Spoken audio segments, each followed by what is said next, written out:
Episode 5 की शुरुआत होती है सिबे और चन्नान से, जो हॉस्पिटल में थे। सिबे को जब होश आता है तो वो देखती है कि चन्नान उसके पास बैठा है।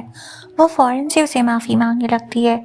उसकी वजह से चन्नान को इतनी तकलीफ हो रही है, लेकिन चन्नान कहता है कि इसमें माफ़ी तो मुझे मांगनी चाहिए, क्योंकि मैं तुम्हारे साथ तब नहीं था जब तुम्हें मेरे सपोर्ट की सबसे ज़्यादा ज़रूरत थी। उस दिन मुझे तुम्हें पिक करने आना चाहिए था। चन्नान उसे बोलता है कि उस दिन जो भी हुआ उसमें तुम्हारी कोई गलती नहीं है। सिबे अब डिसाइड कर लेती है कि वो पुलिस स्टेशन जाकर सेक्सुअल असॉल्ट का केस दर्ज करवाएगी, और चन्नान भी प्रॉमिस करता है कि वो उसके साथ पुलिस स्टेशन चलेगा और वो हर उस शख्स के खिलाफ खड़ा रहेगा जो सिबे को परेशान करेगा। दूसरी तरफ सिबे के डैड का बर्थडे होता है, जहाँ चूचू भी गई होती है। ये लोग सिबे और चन्नान का वेट कर रहे होते हैं। नैनवन को पता चलता है कि सिबे हॉस्पिटल में है, जिसके बाद वो, उसके मॉम, डैड और चूचू सब हॉस्पिटल आ जाते हैं। सिबे अपने हॉस्पिटल वाले रूम से कहीं चली जाती है और सब परेशान होकर उसे ढूंढने लगते हैं। सिबे रूम से इसीलिए चली गई थी क्योंकि उसे पता था कि एक बार अगर उसकी फैमिली, उसकी माँ यहाँ पर आ गए तो सिबे को रिपोर्ट नहीं करने देंगे। फाइनली सिबे हॉस्पिटल के एक एरिया से मिल जाती है। वहाँ सबसे पहले तो सिबे के डैड जो हैं वो चन्नान को डांटने लगते हैं कि तुम मेरी बेटी का ख्याल नहीं रखते। नैनवन सिचुएशन को शांत करवाने की कोशिश करता है। सिबे के डैड उसकी फिक्र तो करते हैं, पर वो भी सोसाइटी के डर से उसे ज़्यादा सपोर्ट नहीं कर पाते। सिबे और चन्नान यहाँ सबको बता देते हैं कि सिबे इस केस को रिपोर्ट करेगी। अब नैनवन मॉम चन्नान को तो ये बात पता थी, लेकिन चोचू और डैड को पहली बार पता चल रहा था कि आखिर हुआ क्या था। बाकी सब तो फिर भी सिबे का साथ देने को तैयार हो जाते हैं, लेकिन सिबे की मॉम सिबे को इस केस को रिपोर्ट करने से मना कर देती है। वो बोलती है कि सिबे पागल हो गई है और अगर उसने रिपोर्ट करा तो हमारी पूरी फैमिली की रेपुटेशन का कचरा बन जाएगा और आगे नैनवन और चूचू की शादी में भी मसले आएंगे। वो सिबे को चुप रहने बोलती है फैमिली की खातिर, मतलब उसे सिबे की कोई परवाह नहीं है। सिबे बोलती है कि तुम लोगों को शुरू से ही एक लड़का चाहिए था और मैं तो बेटी थी ना, इसीलिए तुम लोगों ने मुझे हमेशा कोई इम्पोर्टेंस नहीं दी। जब नैनवन पैदा हुआ तो आप लोगों ने मुझे 3 साल तक के लिए गांव भेज दिया था। जब डैड की जॉब छूटी तो सारा बर्डन मुझ पर आ गया।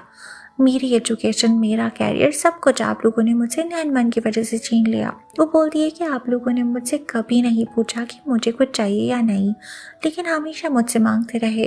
कभी नैनवन के घर के लिए पैसे मांगते तो कभी किसी और चीज़ के लिए, लेकिन मेरे सपनों को कभी सपोर्ट नहीं करा। सिबे बोल देती है कि अब उसकी ज़िंदगी का एक ही मकसद है कि उसके साथ जिसने भी रेप करा था वो उसे सज़ा दिलवाएगी और अब उसे किसी से डर नहीं लगता। लेकिन मॉम अभी भी बोले जा रही थी कि तुम मेरी बेटी हो और मैं तुम्हारी केयर करती हूँ, तुम्हारे अच्छे के लिए मना कर रही हूँ, रिपोर्ट मत करो। लेकिन अब सिबे उनकी कोई बात नहीं सुनती।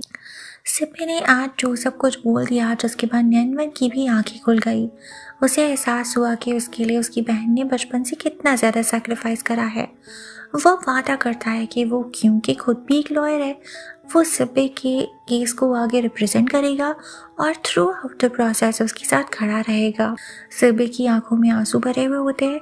वो नैनवन को थैंक्स करती है और अब सिबे के पास अपने भाई नैनवन और अपने हस्बैंड चन्नान दोनों का ही सपोर्ट था, इसीलिए अब वो बिना डरे पुलिस स्टेशन जाती है। वहाँ उसे रूम में अंदर बुलाया जाता है जहाँ ऑफिसर जांग और नैनवन बैठे हुए थे। वहाँ ऑफिसर देखते हैं कि सिबे अभी भी हॉस्पिटल के पेशेंट वाले ड्रेस में है। वो पूछते हैं कि ऐसा क्यों, जिस पर सिबे बताती है कि उसे डर था कि अगर उसने फिर से डिले करा तो वो हिम्मत नहीं कर पाएगी दोबारा। जब पूछा जाता है कि आपको किस चीज़ की रिपोर्ट लिखवानी है तो सिबे बताती है कि मेरे साथ रेप हुआ था, उसी की रिपोर्ट लिखवानी है। ऑफिसर उससे और भी सवालात करते हैं, जैसा कि तुम्हारे साथ जब ये सब हुआ तुम अपनी होशो हवास में थी या नहीं, उस दिन तुम्हारे साथ कौन था, असॉल्ट के बारे में तुम्हें कौन सी डिटेल्स याद है। सिबे बताती है कि वो फान जियांगचंग की कार में बैठी हुई थी, उसके साथ कार में चूचू भी थी, लेकिन उसे ठीक से कुछ भी याद नहीं है क्योंकि उसने शराब पी रखी थी। वो बताती है कि जब उसको होश आया तो उसकी आंख पे पट्टी बंधी हुई थी, उसके हाथ भी बंधे हुए थे, उसे टिक टिक की आवाज़ आ रही थी और ये सब एक कार में हो रहा था। वो बताती है कि उसे किसी आदमी के खुद पर होने का एहसास होता है। ऑफिसर सांग पूछते हैं कि क्या उसके साथ इंटरकोर्स भी हुआ था। सिबे थोड़ी अनकंफर्टेबल हो जाती है, बोलती है कि मुझे अपना ऑफिसर चेंज करना है। पर ऑफिसर सांग एक्सप्लेन करते हैं कि इस टाइप की केसेस में आगे जाकर और भी पर्सनल, इससे भी ज्यादा अजीब क्वेश्चंस पूछे जा सकते हैं, जिसके लिए सिबे को हिम्मत करनी पड़ेगी। जिसके बाद सिबे बताती है कि हाँ, उसके साथ इंटरकोर्स भी हुआ था। वो बताती है कि जिसने भी उसके साथ ये सब करा था वो मिडिल एज आदमी था, क्योंकि उसके हाथ रफ थे। वो आदमी सिबे को चिल्लाने के लिए मजबूर कर रहा था। वो बोल रहा था कि चिल्लाओ वरना मैं तुम्हें मार दूंगा, और सिबे को अपनी जान बचाने के लिए जैसे उस आदमी ने बोला करना पड़ा था। बाद में दोनों ऑफिसर सिबे को गेट तक ड्रॉप करने आते हैं। वहाँ ऑफिसर जांग जब चन्नान को देखता है तो उसे रियलाइज होता है कि उसे गलती हो गई। उसने एविडेंसेस चन्नान के साथ शेयर कर दिए, जबकि उसे पता नहीं था कि चन्नान सिबे का हस्बैंड है। चन्नान भी ऑफिसर जांग को बताता है कि वो सिबे का हस्बैंड है। वो जांग से रिक्वेस्ट करता है कि वो इस केस में उनकी हेल्प करे। ऑफिसर जांग भी यकीन दिलाता है कि वो अपना काम अच्छे से करेगा। वो बताता है कि हमारे पास अभी भी एविडेंसेस हैं और हम पूरी कोशिश करेंगे कि फांग को सजा दिलवाई जा सके। और वो चन्नान को अप्रिशिएट करते हैं हिम्मत करने के लिए। नियनवन सिबे से प्रॉमिस करता है कि वो सिबे के लिए एक बहुत ही फेमस लॉयर का अरेंजमेंट करेगा। और फाइनली अब सिबे अकेली नहीं थी, उसका भाई और उसका हस्बैंड दोनों ही उसके साथ थे। बाद में चूचू भी सिबे से मिलने आती है। उसे भी बहुत गिल्टी फील हो रहा होता है कि उस दिन उसे पहले घर नहीं जाना चाहिए था, पहले उसे सिबे को ड्रॉप करना चाहिए था, क्योंकि सिबे ड्रंक थी। वो खुद को ब्लेम करती है, पर सिबे उसे बताती है कि इसमें तुम्हारी कोई गलती नहीं है। फाइनली फान की ऑफिस में ऑफिसर जांग और लियानफन वारंट लेकर आ जाते हैं और उससे पुलिस स्टेशन जाने के लिए बोलते हैं। अब लीगली केस शुरू हो चुका था, लेकिन फान बोलता है कि शायद आप लोगों को कोई गलत फहमी हुई है, मुझे एक बड़े ऑफिसर से बात करने दो। लेकिन ऑफिसर्स बोलते हैं कि अगर फान ने कोऑपरेट नहीं करा तो उसे अभी तो सिर्फ पूछताछ के लिए ले जाया जा रहा है, अगर उसने आनाकानी की तो उसे अरेस्ट कर लिया जाएगा। फान कहता है चलो ठीक है, मैं चलने को तैयार हूँ, लेकिन मुझे जाने से पहले कुछ ज़रूरी डॉक्यूमेंट्स है, उसे साइन करना है। फान पेपर्स को साइन करते हुए उन पे कुछ हिडन कोड्स छोड़ देता है अपनी असिस्टेंट ताउजिया के लिए, जिसमें वो उसे कुछ एविडेंसेस को मिटाने बोल रहा था।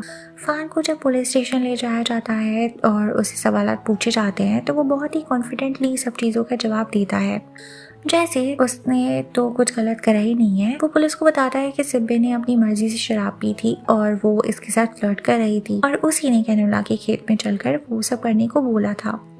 मैं तो सिबे को मना भी कर रहा था, पर वो ही मुझे फोर्स करे जा रही थी।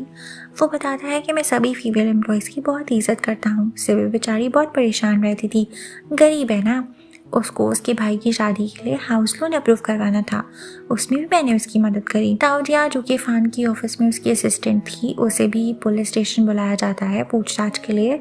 वो बताती है कि उस दिन क्लाइंट के साथ एक कॉन्ट्रैक्ट सिक्योर करना ज़रूरी था, इसीलिए सिब्बे ने शराब पी। वो बाद में बहुत ही ड्रंक हो गई थी और ये भी बताती है वो कि मिस्टर फान तो बहुत ही अच्छे हैं, सबकी मदद करते रहते हैं और सिब्बे की भी फाइनेंशियली बहुत हेल्प करते। सिब्बे हॉस्पिटल में होती है, वहाँ उसकी मॉम उसके लिए खाना वगैरह लाती है। उसे लगता है कि सब सिब्बे के बारे में बातें करने लग गए हैं, इसीलिए वो सिब्बे को सनग्लासेस देती है ताकि कोई उसे पहचान ना ले। पर सिब्बे इन सबसे बहुत ही अनकंफर्टेबल हो रही थी। जब वो घर जाती है तो अपना फ़ोन चेक करती है, जहाँ उसके कुछ कोलीग्स जो है वो उसे सपोर्ट कर रहे होते हैं, उसके वेल विशर्स होते हैं और कुछ उसे ही बुरा बोल रहे होते हैं, जिस वजह से सिब्बे का ट्रॉमा और भी ज़्यादा बढ़ रहा था। चन्नान सिब्बे का मूड अच्छा करने के लिए एक रूफटॉप टाइप की जगह पर उसे ले जाता है और बताता है कि वो इसे सीक्रेट बेस बुलाता है। वो बताता है कि जब भी वो परेशान होता है या स्ट्रेस में होता है तो वो यहाँ आकर पंचिंग बैग के साथ बॉक्सिंग की प्रैक्टिस करता है, जिससे उसका स्ट्रेस कम हो जाता है।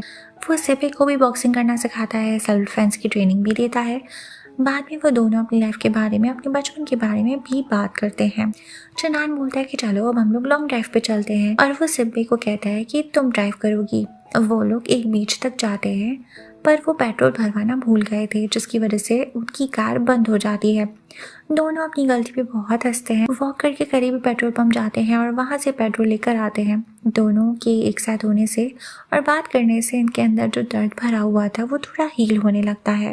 पुलिस स्टेशन में फॉरेंसिक रिपोर्ट्स आ जाती हैं, जिसके बाद कंफर्म हो जाता है कि सिबी की फिंगर में फान का डीएनए मिला है, जो कि एक स्ट्रॉन्ग एविडेंस था फान ने सिबी के साथ असॉल्ट करा है। इसीलिए फान को दोबारा बुलाया जाता है। प्रेशर में आकर वो एक और झूठ बोलने लग जाता है कि सिबी असल में अपने हस्बैंड के साथ खुश नहीं थी, इसलिए वो मेरे साथ फिजिकल होना चाहती थी और वो ही मुझे उस कैनुला फील्ड में लेकर गई थी। और आफ्टर इंटरकोर्स उसने मुझे धमकियां देना शुरू कर दी कि अगर मैं उसे 1 लाख रुपए नहीं दूंगा तो वो मेरा नाम खराब कर देगी।